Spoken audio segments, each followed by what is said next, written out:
Hello, my name is Forhieglo, and today I'll be speaking about the suffrage movement in Great England. Women's suffrage in England was achieved through decades of determination, leadership, and sacrifice. The movement gained momentum in the late 1800s, but it became impossible for the government to ignore by the early 1900s. One of the most influential leaders was Amelia Pankhurst, who founded the Women's Social and Political Union, the WSPU.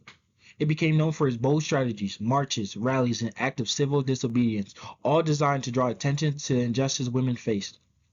A major turning point came during World War I, when women took on male-centered jobs such as factory work, transportation, and other essential industries. Their contributions proved they could participate fully in public life. As a result, Parliament passed the Representation of People Act in 1918, which allowed many women over the age of 30 to vote. Full voting equality came in 1928 when all women gained the same voting rights as men. Suffrage was a major milestone, but it was only the beginning of the struggle for true equality. Although gaining the vote was a huge achievement, it did not automatically create full equality for women. After 1918, women still faced major obstacles in everyday life. Women employment opportunities remained limited, and many were pushed into low paying jobs, even though they did the same work as men.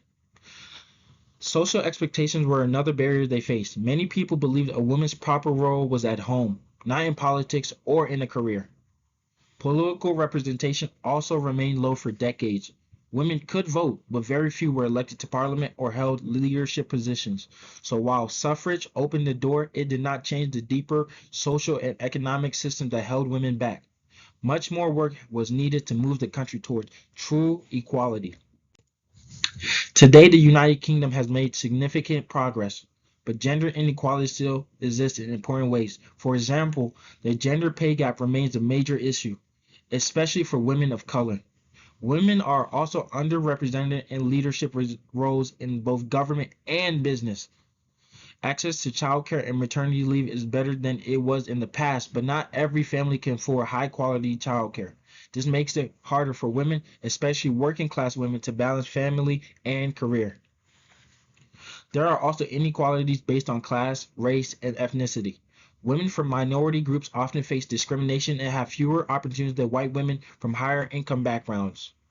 Overall, I would give the United Kingdom a 16 out of 20 for gender equality.